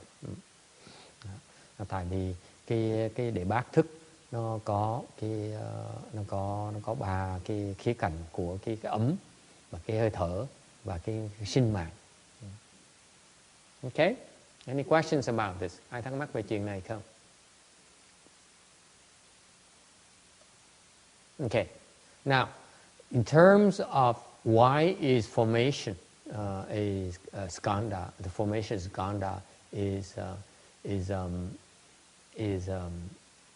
form of confusion. Tại sao cái hành ấm là một cái loại mê hoặc? Because unlike the thought skanda, which you are aware of, the formation skanda is underneath. It's undercurrent. It's much more difficult to be aware of it.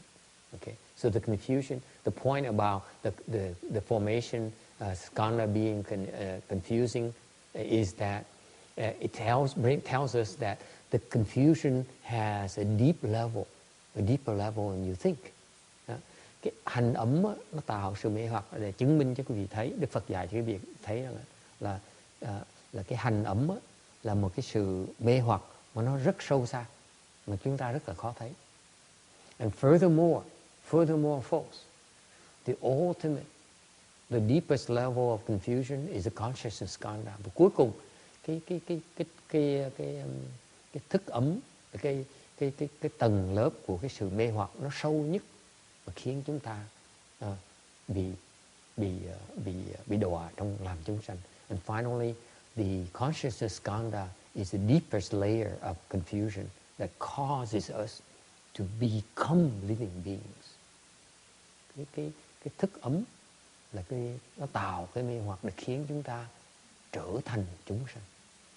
Nó dễ sợ như vậy. Okay? Any questions about this? Ai thắc mắc gì về chuyện này không? It's marvelous, let me tell you. It's marvelous. This is that's when you deal with when you reach high levels.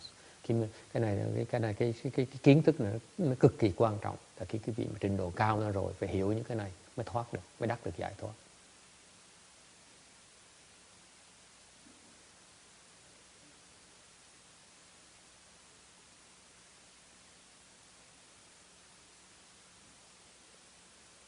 Okay?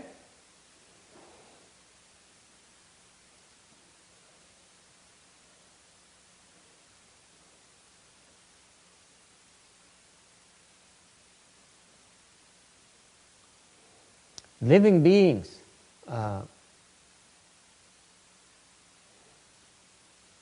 because of the five skandhas, they create evil and they would do no good. Cái chúng sanh á, vì cái ngũ ấm thành ra tạo ác mà không có chịu làm thiện. Okay? That's a tendency of living beings to do evil and do no good. Okay?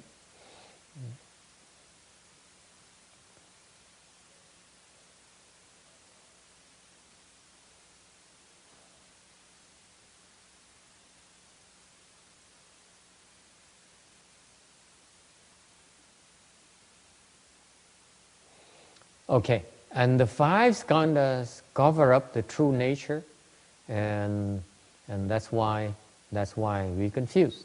Cái ngũ ấm nó che đầy lại cái chân tính của chúng ta, cái bản tính của chúng ta, thành ra chúng ta bị mê hoặc. And that covering up by the five skandhas is very, very difficult to undo. Cái ngũ ấm á, nó che đầy một cách rất là tài tình, thành chúng ta khó mà gỡ dễ sợ. Cực kỳ khó, không dễ đâu. Okay, in contrast, in the Western Bliss Pure Land, living beings are born from transformation. They're pure and adorned. They don't have all these icky stuff. Ngược lại bên cái Tây phương Cực Lạc, chúng sanh là sinh ra bằng hóa sinh, thành ra họ thanh tịnh và họ trang nghiêm. Okay? 563, 563. Finally, the fifth turbidity is a life turbidity. Cuối cùng, cái màng trược.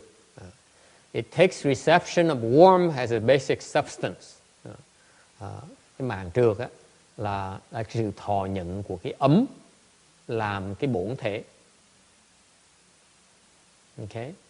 It takes decline and extinction of lifespan as a mark. Cái tướng của cái màng trược á, là cái sự suy đồi và cái sự tiêu diệt của cái màng sống. Làm cái okay.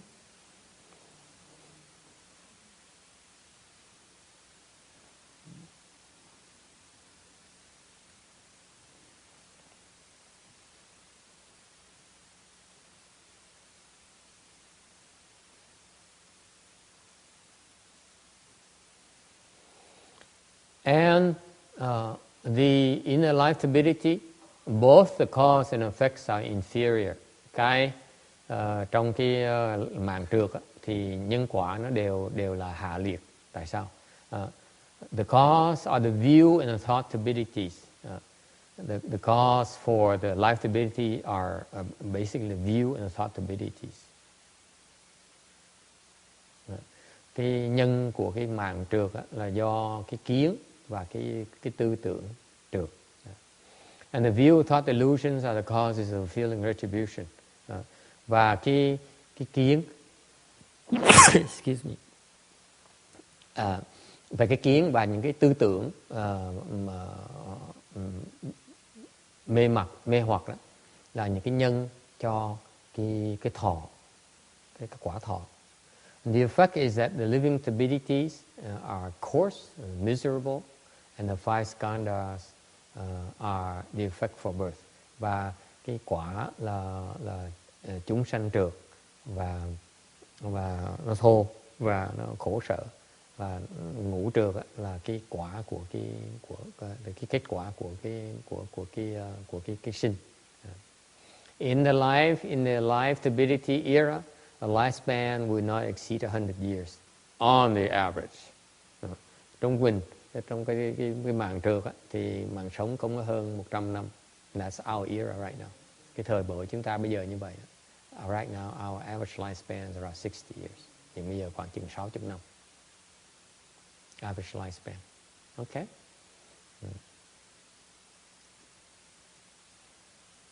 In contrast,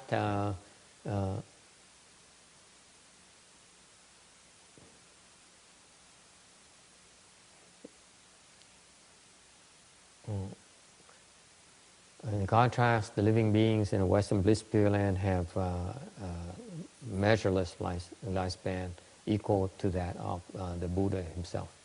Ngược lại, cái vị sinh vào Tây Phương Cực Lạc, cái vị khỏi lo, không có cái chuyện mạng trượt này. Tại cái mạng sống quý vị nó dài giống như mạng sống Ngài A Di Đà Phật, để quý vị đủ thì giờ để mà tu thành tu thành đạo. So you have plenty of time to accomplish Buddhahood. Okay, plenty of time. There's no rush. There's no need to worry about death. Cái vị phải lo về cái chuyện chết mà trước khi mà thành đạo. Okay, any questions? Ai thắc mắc gì không? Okay, moving on. 564.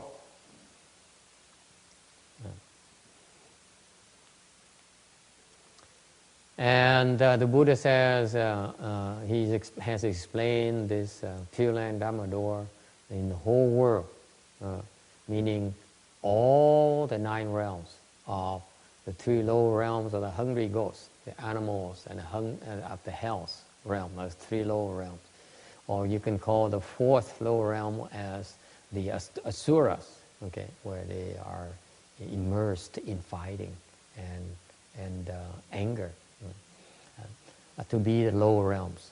And then the next higher realms are the human realm and the God's realm, that comprising the 6 realms of the reincarnation wheel. Okay, and then you include the Arhats, the 7th realm, Pratyeka Buddha as the 8th realm, and the Bodhisattva as the 9th realm. Okay, all 9 realms, okay, include the whole world. That's the whole world right there. Okay, as mentioned in the sutra, and all the whole world cannot possibly understand or appreciate the Pure Land Dharma door. That's why the Buddha himself had to explain it himself without being asked. This is an exception.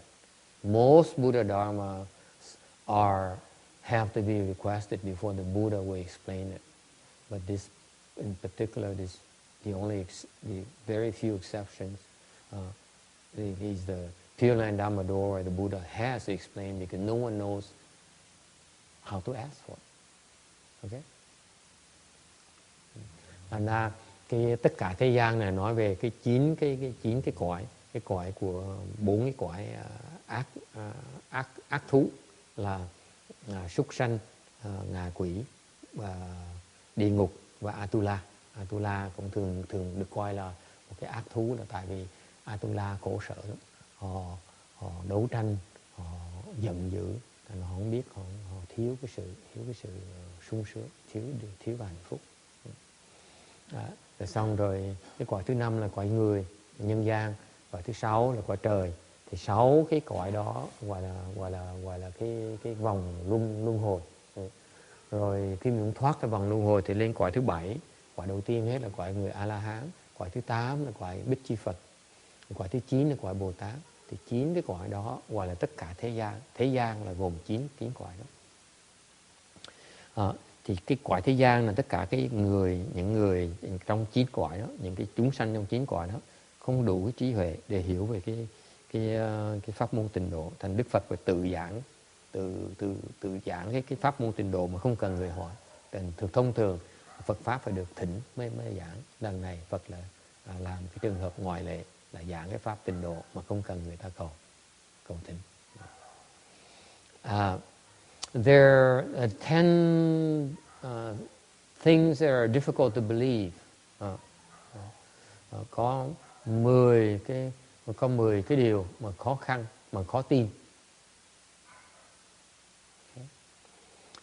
First of all, it's too good to be true. Thứ nhất, especially this applies to the modern day man. It's too good to be true. Đây cái này nó có ý nghĩa lắm, tại vì cái thời buổi văn minh này đó, người ta khó tin tại nó thấy nó dễ dàng quá.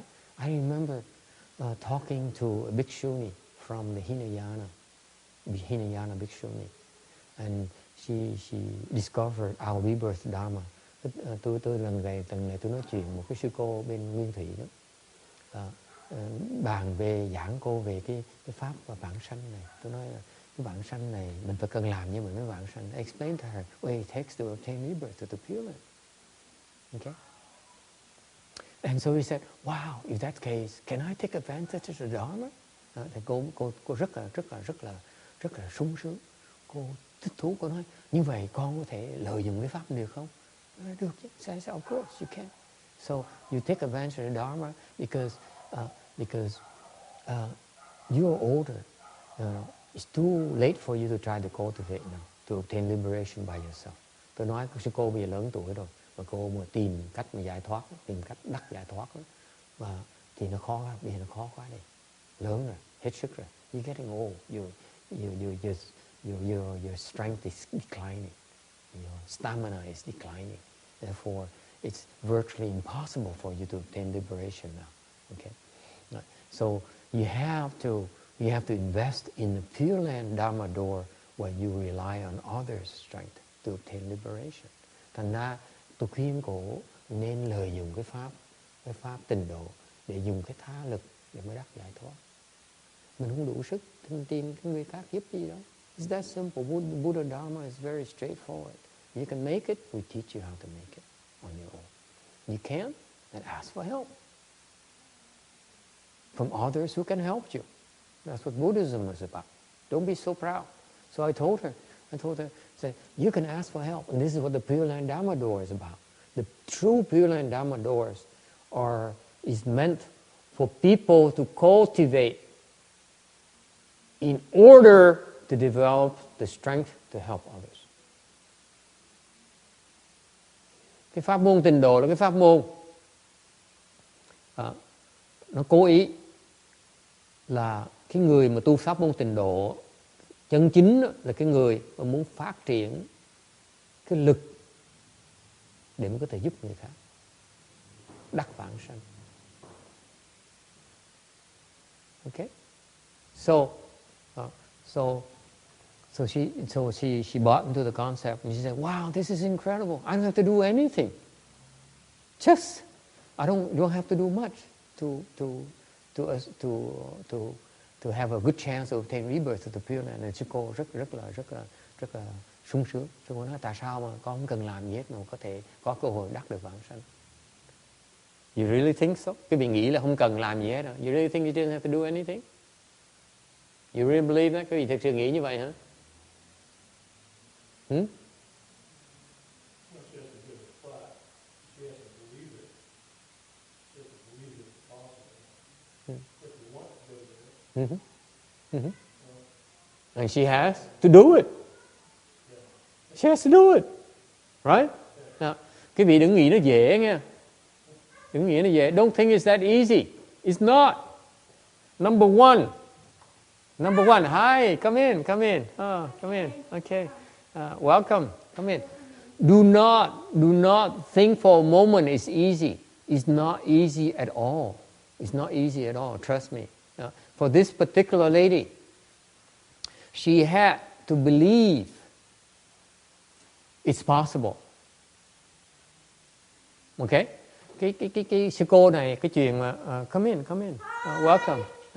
Yes, that's very good. Yeah, bow to the Buddha. That's very good. Sure.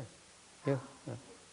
And so it's not a simple thing because this particular lady, it's not easy because she has to believe that it's possible.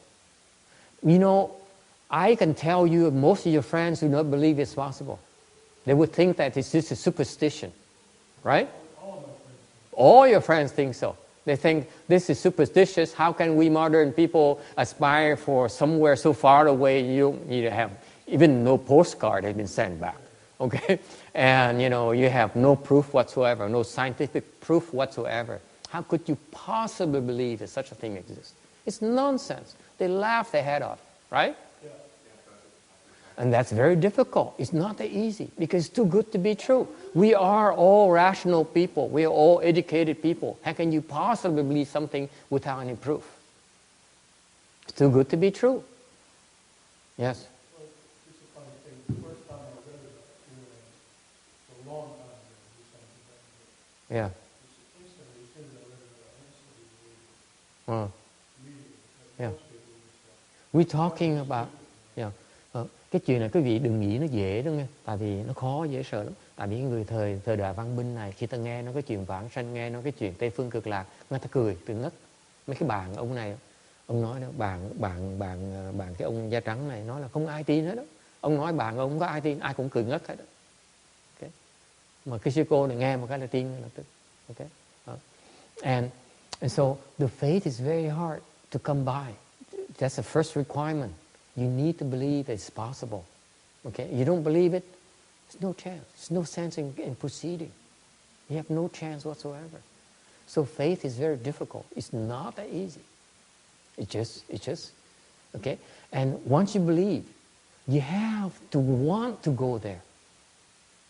Okay? Cái chuyện thứ nhì và khó nữa là quý vị là phải khi mà tin rồi đó là phải thiệt sự muốn đến đó. Okay? It's not easy to want to go there because you have so many attachments here. You have your family, your children, your loving wife and your parents and your siblings. How can you let go of them? Right? So, cái chuyện thứ nhì khó là mình có cái sự liên hệ gia đình máu mủ của mình ở đây, có cái ràng buộc mình ở đây, làm sao mình bỏ họ đi mình được, bỏ họ mình đi được. Okay? Đi vào một cái chỗ mà mình thoát ly mà họ còn bị kẹt lại. So it's very difficult to want to go there yourself because for most people, okay, they prefer the known, the familiar to the unfamiliar. Okay, especially people who are successful, who have some accomplishment, they hang on to their accomplishment. Cái chuyện khó thứ nhì là cái nguyện, là muốn đi là cái rất khó đi. Tại sao? Tại vì đa số chúng ta khi mà có một tí thành công rồi thì chúng ta chấp vào cái thành công của chúng ta, không dám bỏ thành công đó mà bỏ đi vào cái xứ khác. Giống như quý vị, như chẳng hạn như ông cụ của anh Đôn này là bỏ xứ mà đi 3 lần luôn, từ Bắc qua Nam, từ đi chống làm Việt Minh, right?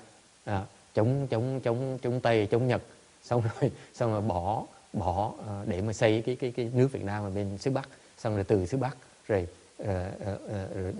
bỏ cái Việt Minh, bỏ xứ Bắc đó mà qua xứ Nam. And then so the doctor, Mr. Fang, Dr. Fang here, that he had to abandon the familiar to go to the unfamiliar, which to me is extraordinary. It takes an extraordinary strength of character because you abandoning the familiar for the unfamiliar. It's a very, very difficult thing to do. Thành ra cái ông cụ bác sĩ này là ông dám bỏ cái mà ông quen biết, quen thuộc và đi vào cái cõi mới. Because of the faith alone, tại vì lòng tin thôi. Okay, it's not an easy thing to do. Okay, for most ordinary people, you want to hang on to what you know, because that's safe. It's your security. Okay, I remember when Vietnam, my country fell, and I talked to my friends back there, my college friends and high school friends. I said, "Get out, get out." He says, "No, I don't want to, because at least I know where I'm at. I know what I can get from here. Why should I abandon this and go to the U.S. where I don't even know what's in it for me? Okay, I don't know anything about that country. Okay, there's so many unknowns. See, that's why to want to go to abandon the familiar, to be willing to abandon the familiar, to reach for the unfamiliar is extremely difficult thing to do. Anh dám bỏ cái quen thuộc để tìm cái mới lạ đó, cái chuyện không phải dễ làm đâu. Okay?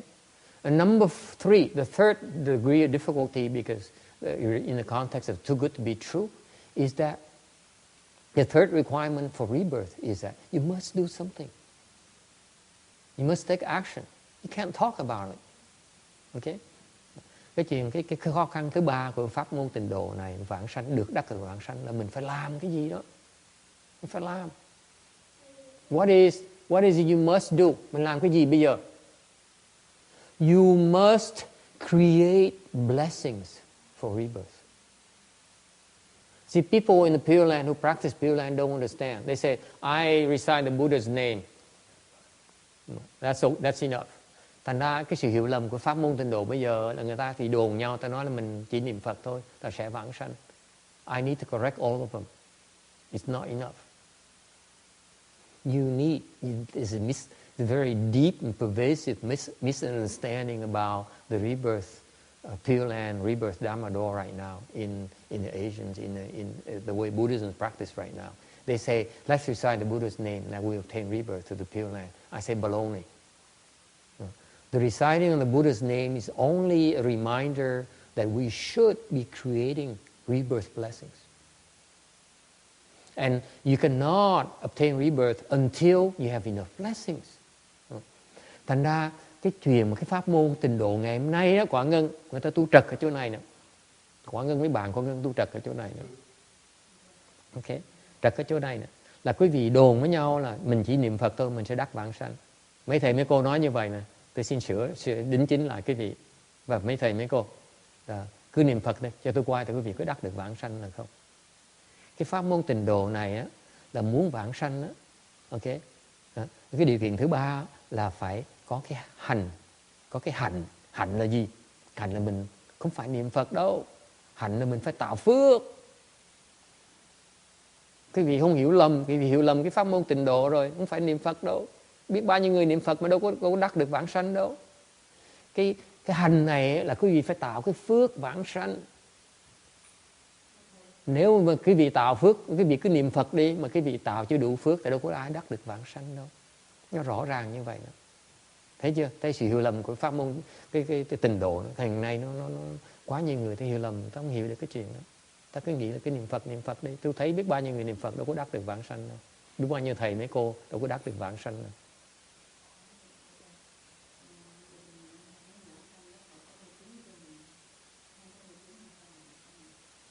Thì cái hành của trong cái pháp môn tịnh độ đó, cái hành là tạo phước chứ không phải là niệm Phật. Họ hiểu lầm cái chỗ đó. Tôi nhắc là cái gì đó, cái muốn đắc vãng sanh là phải tạo đủ phước để mà vãng sanh. Quý vị có thể tạo phước bằng cách là niệm Phật cho rõ ràng như vậy. Okay. So those of you who follow the Pure Land Dharma door, the practice part is to create blessings. And one common way to create blessings is to recite the Buddha's name. But do not forget that you can recite all you want. But the objective is to recite, is not to recite, but to generate blessings. And that's why the bhikshuni that I talked to couldn't believe it. She said, if I cannot generate enough blessings myself, let me ask someone else to generate blessings for me. And that is wisdom. Thành ra cái sư cô mà nói là tại sao nó dễ dàng như vậy, thì cuối cùng cô mới hiểu rằng đó, là cái hành của cái pháp môn tịnh độ mình phải làm gì đó, là cái làm đó là mình phải tạo phước. Mà nếu mình tạo không đủ phước thì mình nhờ người khác tạo phước cho mình. Thấy chưa? Nó rõ ràng như vậy đó. Đâu có chuyện mà đâu có chuyện vãng sanh, chuyện mê tín dị đoan là muốn đi vãng sanh, là ai muốn vãng sanh nó đi dễ dàng như vậy thì tại sao vì còn kẹt ở đây? If it's that easy, then why are you still here, all of you? We're all much better off somewhere else in the Pure Land, much better off. Why are you still here? Why are you so attached to what you have? Okay? It's because we don't have enough blessings yet. Lý do chúng ta còn kẹt ở đây là vẫn chưa đủ phước. Right? Because if you have enough blessings, you would have no suffering whatsoever. Nếu quý vị có đủ phước, sẽ hoàn toàn không có bị khổ đâu. Okay? All right. Now time is up, so we need to finish it, wrap it up, and do the transference for rebirth to help people obtain rebirth to the Pure Land. So what we do is we next transfer all the goodness we've generated today to all those blessings to help those these people have enough blessings to obtain rebirth. Ngày hôm nay chúng ta tiếp tục hồi hướng công đức để giúp cho những các cái vị đang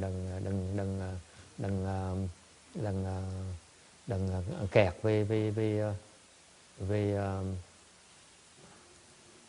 về Diêm Vương đó, đắc đạo vãng sanh, có đủ phước để mà đắc vãng sanh, thoát đi cho rồi trở về làm cái gì nữa.